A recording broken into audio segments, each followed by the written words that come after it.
Alle er til de forsamlede hengivne. Alle er til de forsamlede hengivne. Alle er til de forsamlede hengivne. Alle er til Svese, og alle er til Sylvaparat. Namo Vishnu Padaya Krishna Krishna Krishna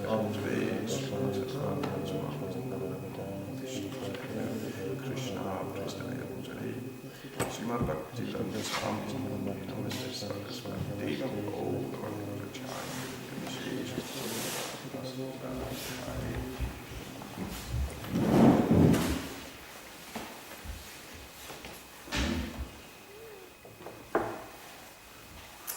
Om Namo Bhagavate Vasudevaya.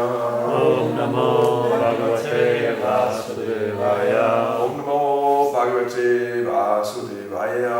Om Namo Bhagavate Vasudevaya. Om Namo Bhagavate Vasudevaya. Om Namo Bhagavate Vasudevaya. So here we're reading from Srimad Bhagavatam's 7th canto, chapter 4. Hiranyakasipu terrorizes the universe. It's text number 9 to 12. And number 9 is on the board. Yatra Vidurumashopana Mahamarkata Yatra Spatika Pujani Vaidurya Stamba Ankataya Yatra Viduruma Sopana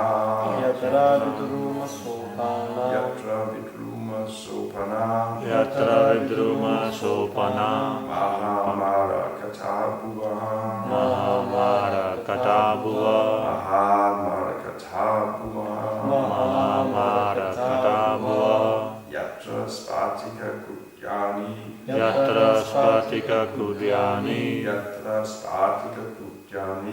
Yatra Spatika Kudyani Vaidurya Stamba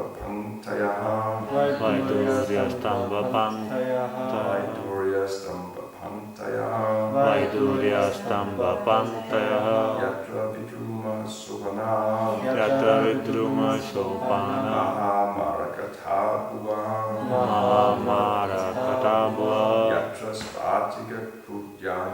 Yatra Spatika Kudyani Vaidurya Stamba Pantayaha Yatra Vidruma Sopana Mahamara Katabuha Yatra Spatika Kudyani Vaidurya Stamba Pantayaha Yatra Vidruma Sopana Mahamara Katabuha Yatra Spatika Kudyani Vaidurya Stamba Pantayaha Yatra Viduruma Sopana Mahamara Katabuha Yatra Yatra spatika kutyani Yatra spatika kudyani Vaidurya stamba panktayaha Vaidurya stamba panktayaha Yatra vidruma sopana Yatra vidruma sopana Mahamara bhuva Mahamara katabhuva Yatra spatika kudyani Yatra spatika kudyani Vaidurya stamba pankta Vaidurya stamba panktayaha Yatra, Where? the residential quarters of Lord Indra. The residential quarters of Lord Indra. Vidruma Sopana. Vidruma sopana Steps made of coral. Steps made of coral Mahamargata. Emerald. Emerald. Uva. Uva. Floors. Flower. Yatra. Yatra Where? Spatika. Crystal. Crystal. Kudyani. Kudyani. Walls. Wall. Vaidurya. Vaidurya. Of Vaidurya stone. Vaidurya stone. Stamba. Of pillars. Of pillars. Panktayaha. Lions. Light. And I read a few verses more.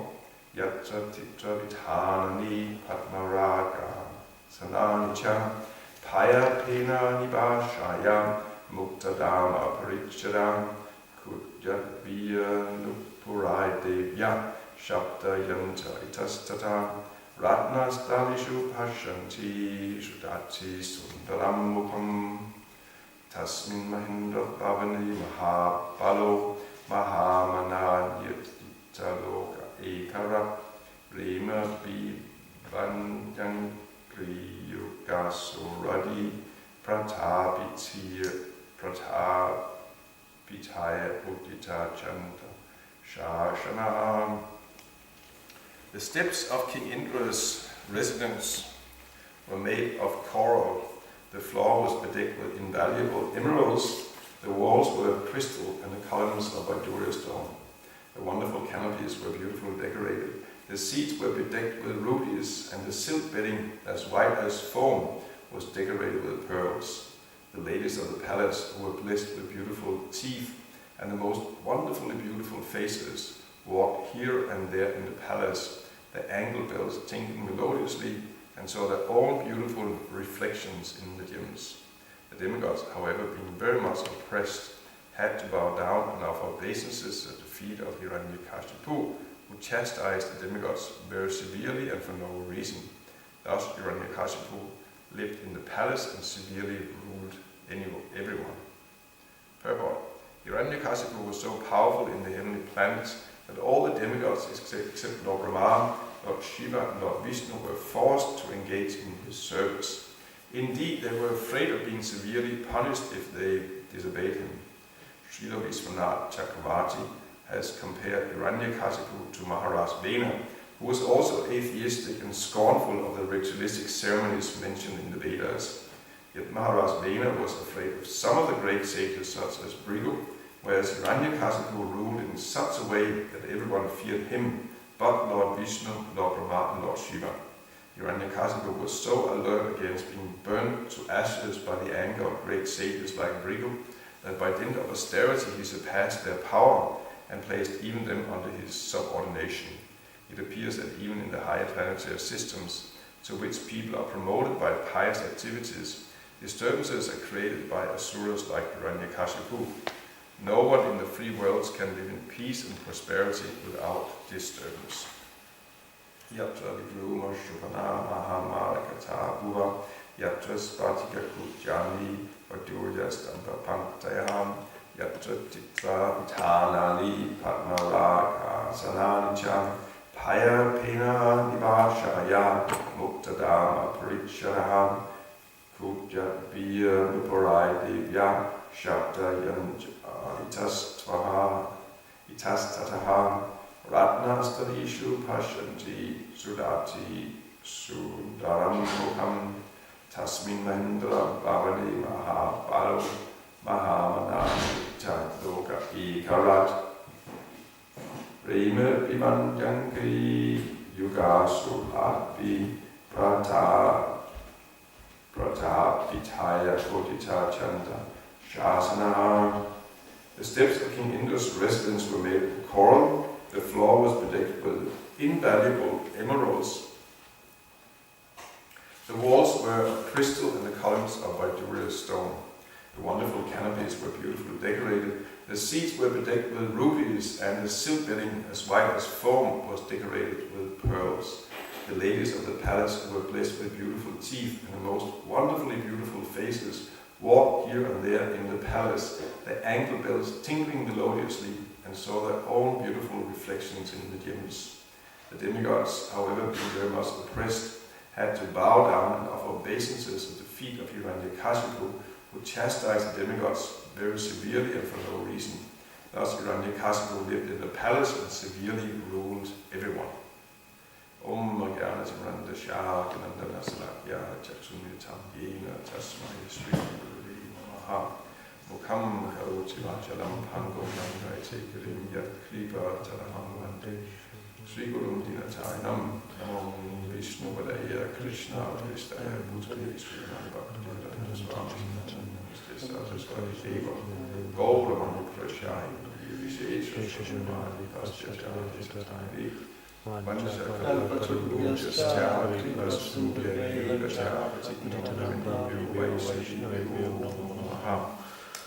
Shri Krishna Chaitanya Prabhu Nityananda Shri Advaita Gadadhar Shri Gaura Hare Krishna Krishna Krishna Hare Hare Hare Ram Ram Ram Hare Hare.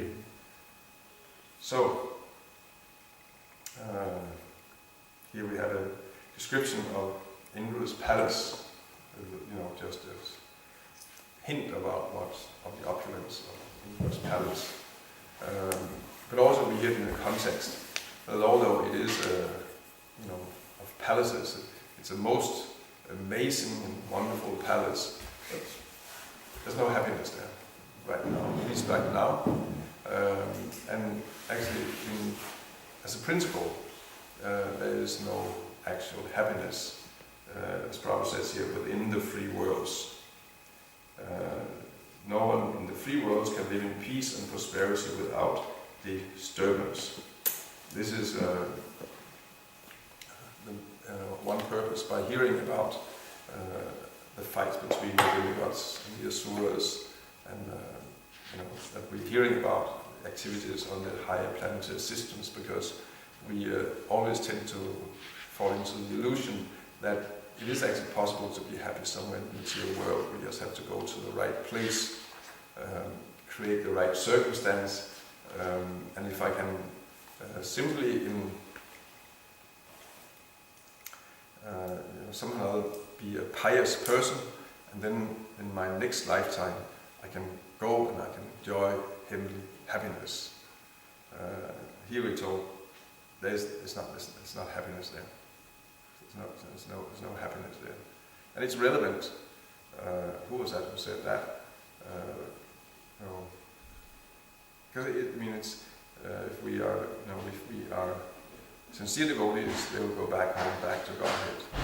If we are half sincere, then it might be a heavenly planet in the next lifetime, and that means repeated birth and death.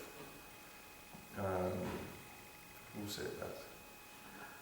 At least that Prabhupada said that there's there will be an ISKCON in the spiritual world also, and in Prince Varup he commented to that also. That's definitely true. Prabhupada said it, but he was also afraid there would also be an ISKCON in the heavenly planets for us in the next lifetime.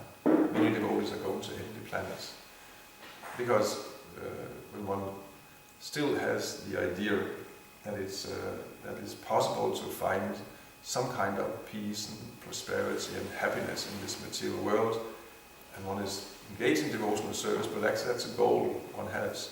One is still trying to create a nice situation in this material world. Well, then Krishna will say, try for it, and then one might go to heavenly planets. So I don't know, but I think it's definitely something that's worth considering. We have to look within ourselves and actually, do I really understand the main point that this material world is, stuck and barrel useless? Completely, it has nothing to offer us. It's not, and the material world is nothing to get completely, fascinating by and attracted to, or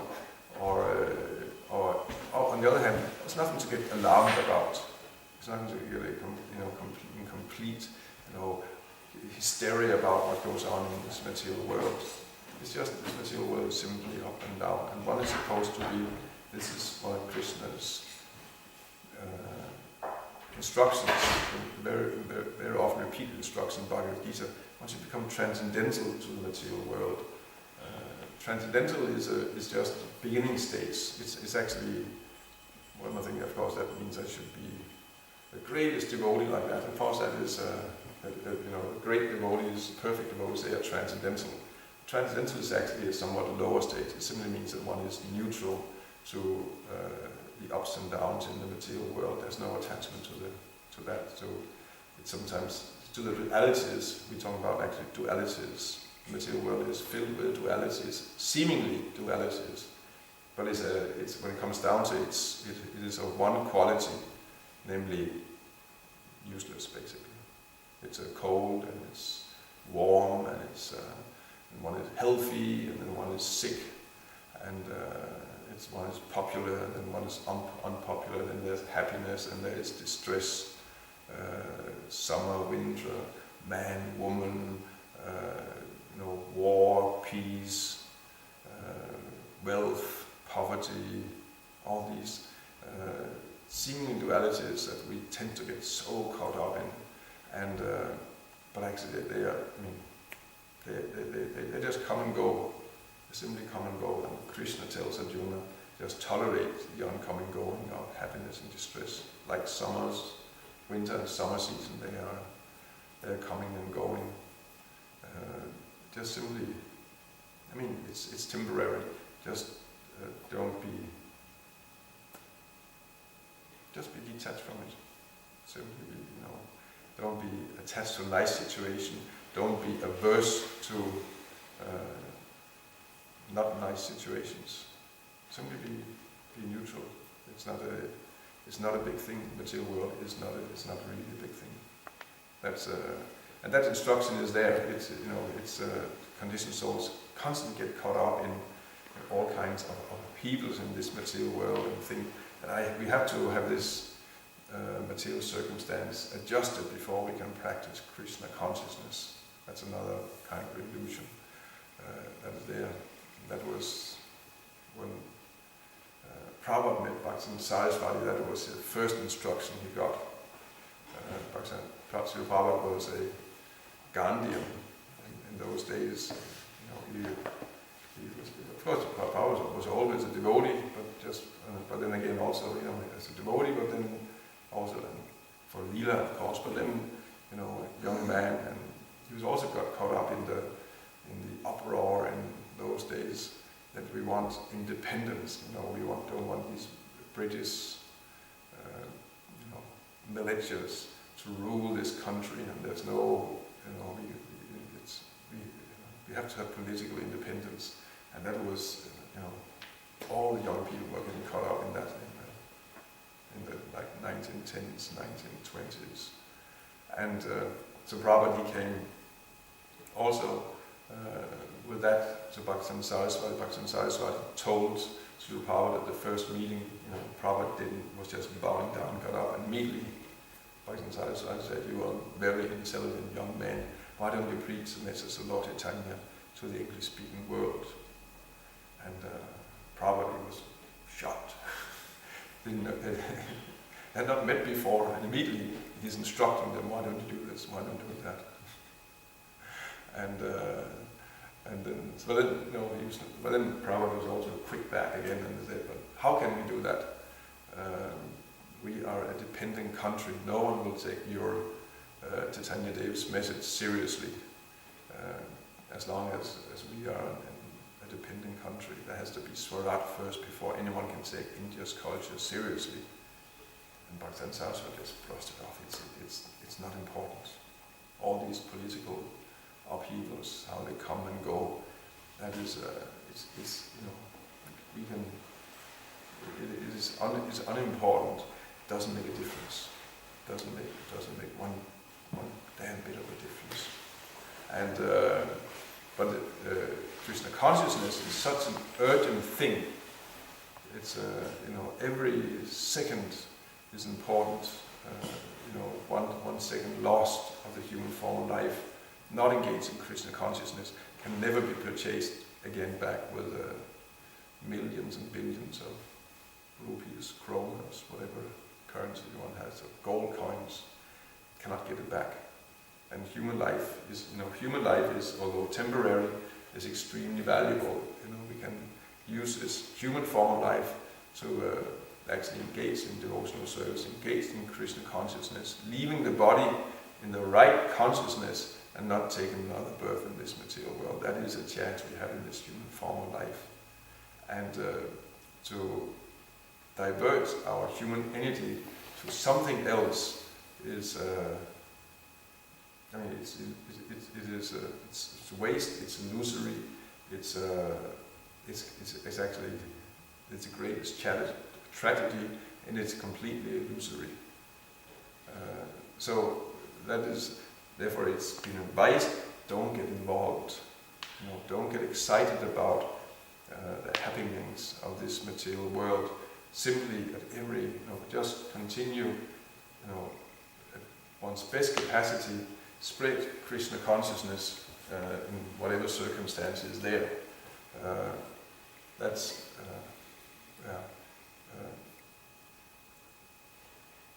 actually the devotee. The devotee doesn't take sides in this material world, because they're both left wing, right wing, or whatever issues one is can get involved in. But these are illusory isms. They're illusory causes, and they don't benefit neither us in our human form of life, and also they don't benefit anyone else. I mean, others can be non-devotees. Let them be absorbed in fighting for their different kind of causes. Where they are, that's fine. It's better than, at least if you're fighting some kind of for a mundane good cause. It's better than if you're just completely a selfish person. If you're not engaged in devotional service. But for devotees to being step down on the level of being a mundane person or engaged in a mundane cause, that's actually a fall down. That's a great step down from a much higher platform.